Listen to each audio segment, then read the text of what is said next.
Hi everyone, and welcome to another JaYo Reviews, movie reviews.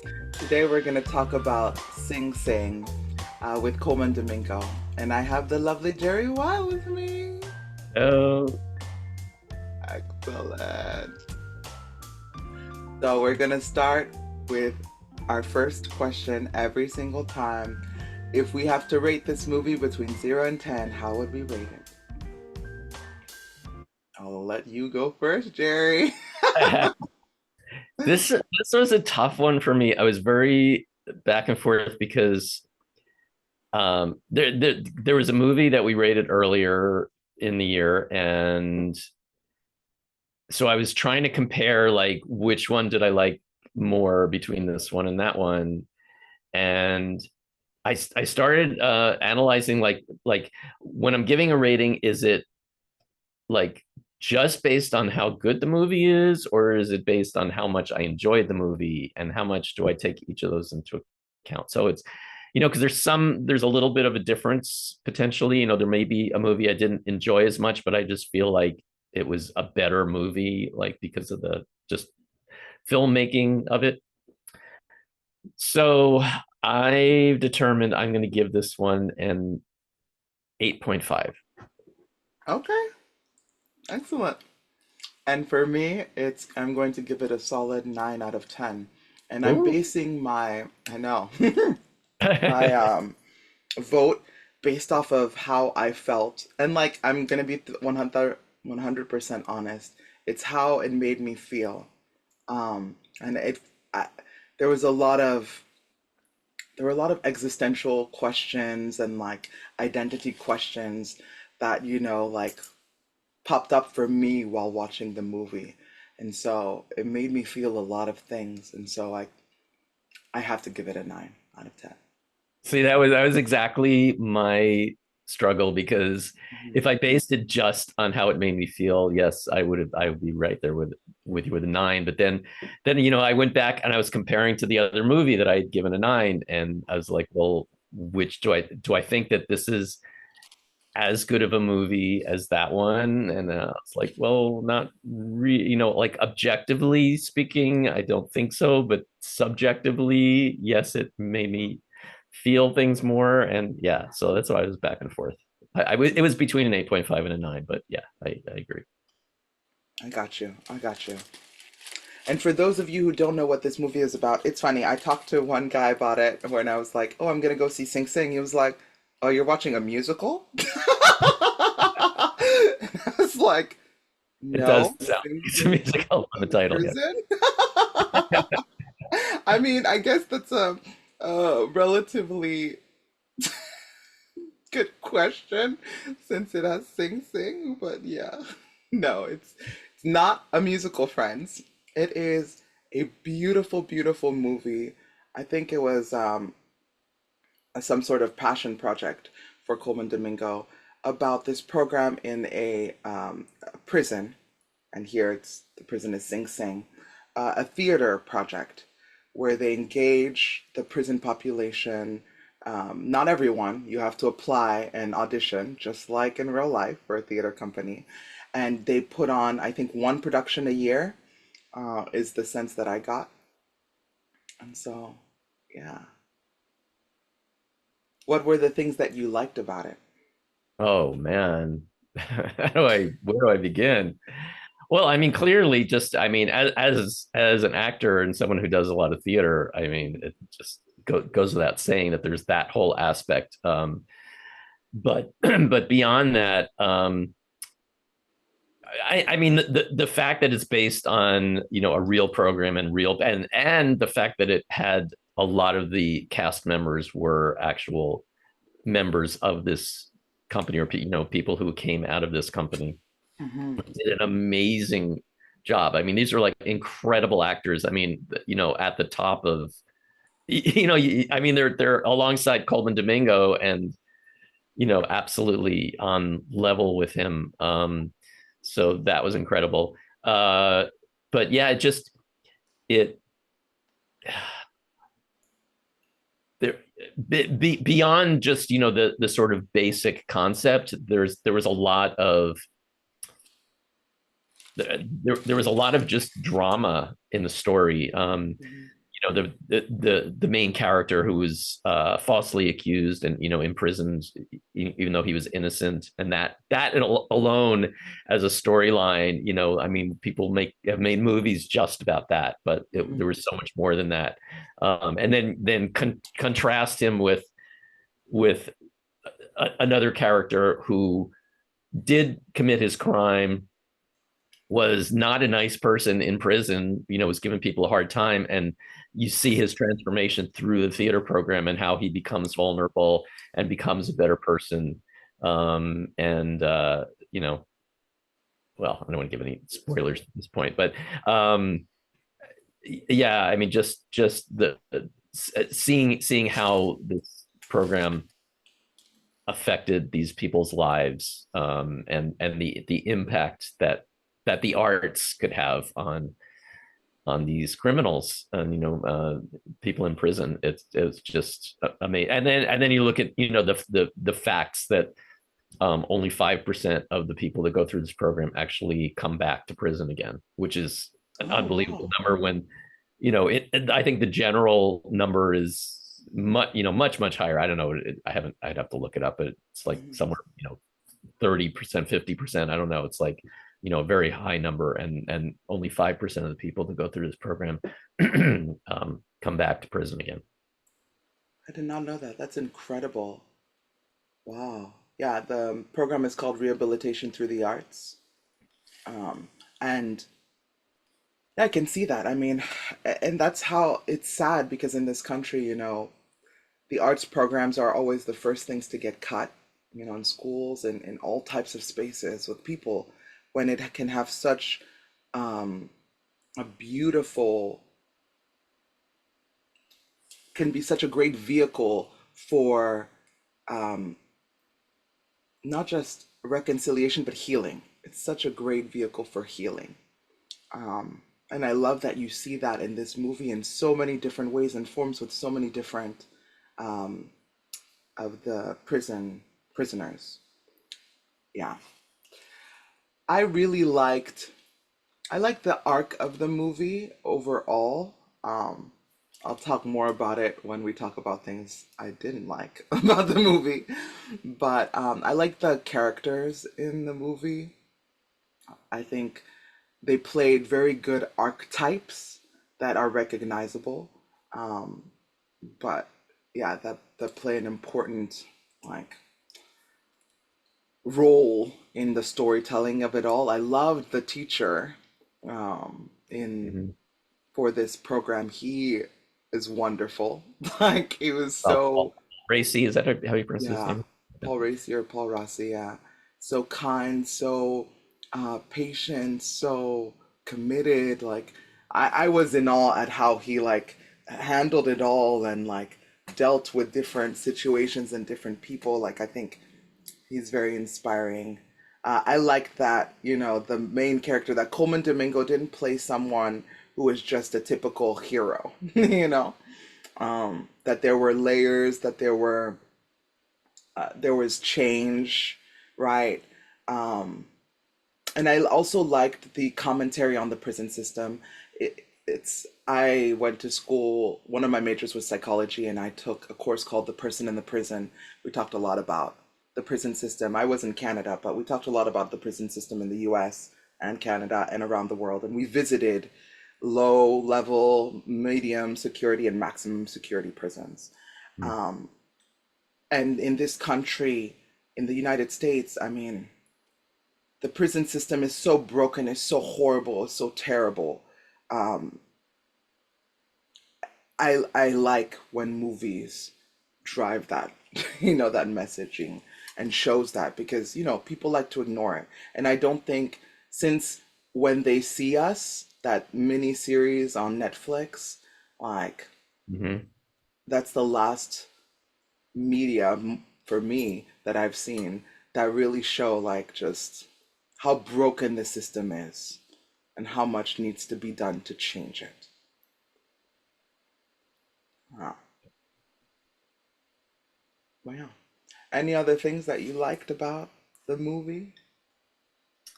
Well, again, I mean, I liked all the performances. I think I already said that. Mhm, Uh, I loved the way it sort of tied up in the end. mhm, The sort of almost reversal of roles mhm.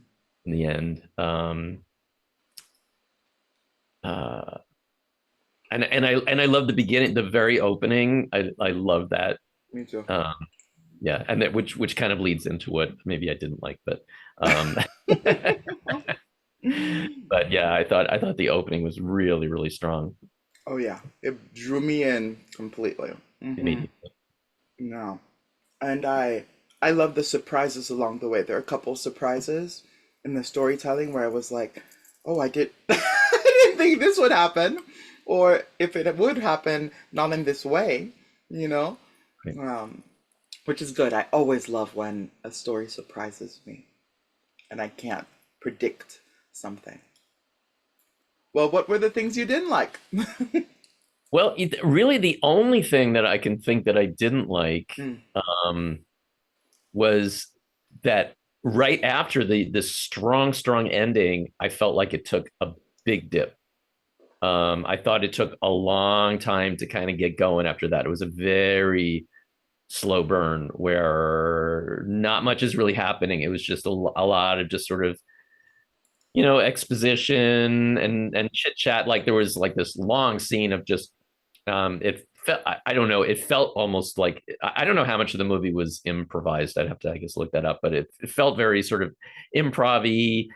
These guys just sort of sitting around, just having a conversation, and it took a long time to get to any real drama, to get to a real story. It was just sort of this kind of background thing. So yeah, that was the portion of the movie where I was thinking like, maybe this isn't, because I was so excited going into it, seeing the trailer. I thought this is going to be such a great movie, and it started so strong, and I was getting so excited, and then it's like, oh, maybe this isn't going to be so great.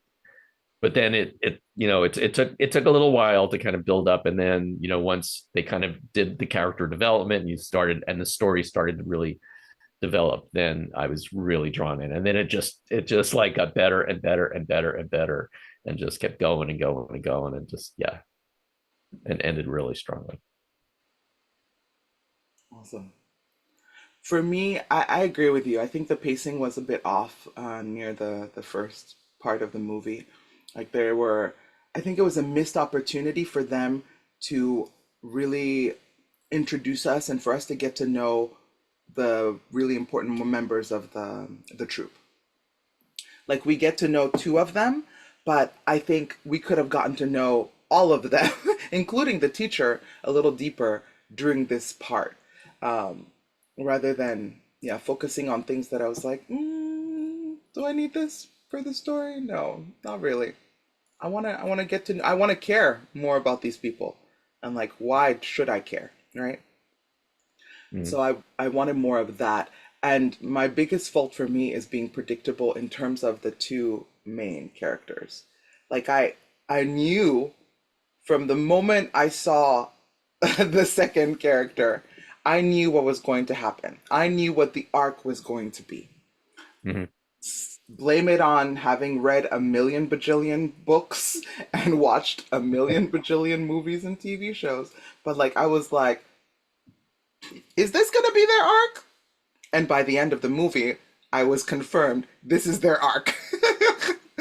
And I was like, not that predictability is a bad thing necessarily for others, but for me, like I said, I love being surprised. I love when you insert something that is so unique to these people and their circumstances, so distinct that I'm like, wow, I haven't heard this story before. Mm. Right? This is not the same story being told again and again and again. And so that was my biggest critique was like, and I felt there was a moment where Colman Domingo got to really emote and like go like lay his heart out on the line. And for me personally, it didn't hit as hard as I wanted it to.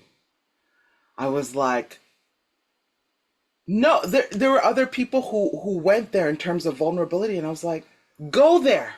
This is your moment. This is your moment to show us your heart, to show us your soul. Don't be scared. And I felt like he gave us, 65, 70% instead of 100%. And me as an actor, like, I just felt jilted for him, and felt jilted for me because and maybe it's not good, but I love a moment where I can be that vulnerable in front of people. For me, it's Oh, something I crave sure, as an yeah. actor. It's scary, but I absolutely love it. Well, it's it's funny when I first saw the trailer, I think one of the things I was most excited about was just the impression I got watching the trailer was this is Colman Domingo's moment. This is his Oscar, Mhm. like right here. Yeah. And then I saw the movie, and and as much as I love the movie, I'm like, well, sorry, this isn't his Oscar. No? Why do you think so?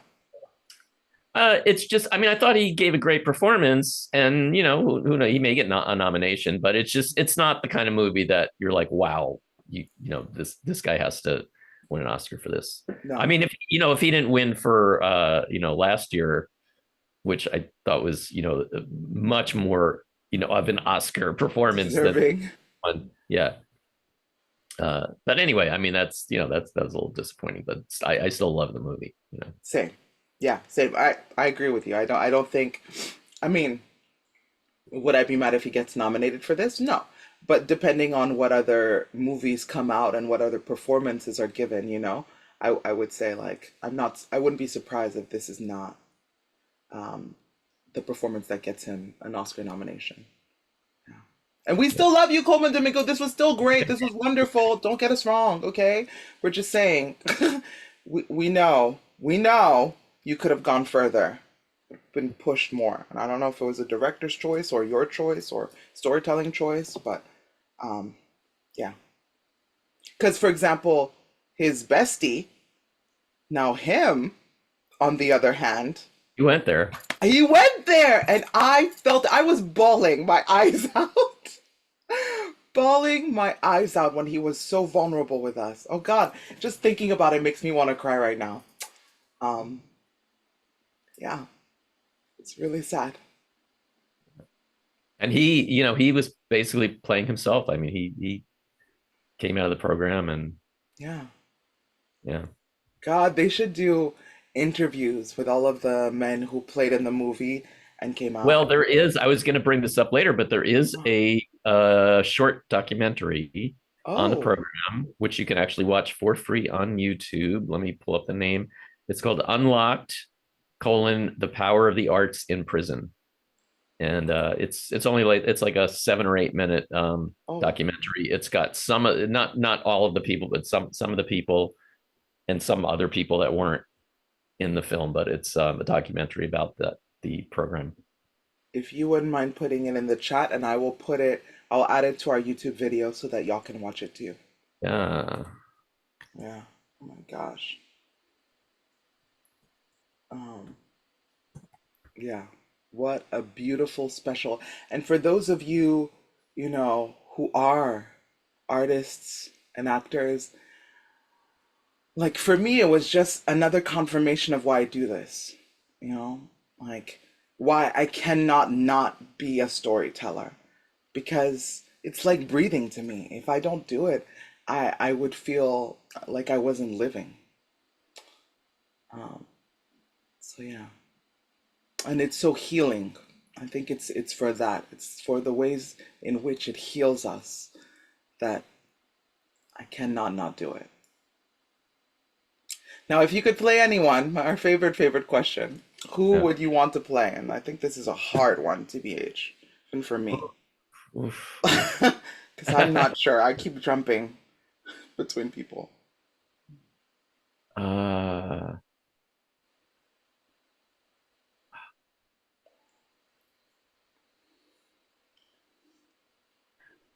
well, it's tough because hmm, I think I'd have to say the Colman Domingo part because as much as I Divine G. enjoy, like as much as I think the other character, what was I don't remember his character's name. Clarence McLean. Who did he Yeah, play? that's the actor's name. Yeah. Um, well, I mean that was his name, but I don't remember his handle in Me prison. neither. Anyway, yeah, his not Divine really. Eye was his handle. Was it Divine Eye was his Divine Eye? handle. Yeah. Clarence McLean. Yeah, I feel like he has a more interesting arc in the story, Yeah. but I'm just like so not right for that kind of a character. Hmm. Like, yeah, I wouldn't really. Yeah, I think if I were that type of person, if I were somebody who could play that role, I think that would be a more interesting role. But I think for me personally, I would be more likely to be cast in a part like the Coleman Domingo role. So I would go with that. Mm, I hear that. I hear that. That makes sense. For me, like in equal parts, I would be interested in Coleman Domingo's Divine G, Clarence Mecklин's Divine Eye, and then the bestie, Coleman Domingo's bestie, Son, Mike basically was his name in Right. the thingy, but Sean San Jose. All three of those roles I would eat. And I think, of course, I agree with you. Divine Eyes arc is incredible and I would love it. But I would love to have a stab also at Divine G. Right now, if I have to choose, it would be Divine G just for the like that part, that moment to really To give do it. it better, yeah. Yeah, exactly. To really like just be crumble completely to pieces. Oh, well, that's it. Hmm. Yeah. Any other thoughts? Any other questions? Any other things you wanted to share about Sing Sing? Well, just along those lines, like I thought it was really, I really enjoyed, just the way it drew you in and emotionally that scene. There's the concept of him like having this actual evidence to prove his innocence, and then them just rejecting it because the confession, because the guy had died that gave the confession. I mean, Yeah, that's and the DA wasn't returning any of the messages. And unfortunately, I am a lawyer. I have friends who work in all different types of law, but one of my bestest friends works in the criminal um, division. He is a defense attorney, and so, Lord, do I hear the stories of being a defense attorney and working in that system and working with district attorneys and assistant district attorneys and the way, like, how, again, how broken the system is and how yeah. just terrible it is, especially if you're a person of who, let's say in the US, a minority, if you're black or Latino, especially, forget Hmm. about it. Forget about it. Yeah, well, I mean, we could go into the whole history of the prison system, and Mm, it's basically an extension of slavery that exists to this day. absolutely. Mm-hmm. Absolutely. It's insane. So, in conclusion, friends, go watch this movie. Find Sing Sing, whether it's at the movies itself or in your homes, in the privacy of your homes to watch it on your devices. Watch it, watch it, watch it. You will not regret it. Whether you like theater or not, it doesn't matter. It's really much more of a story about again about identity, about healing, about justice or no justice, and finding your voice. Watch it. You won't regret it. Thanks, Jerry, again for doing this Yeah. review with me. And I hope to catch you at our next JaYo reviews. Bye, y'all. Bye.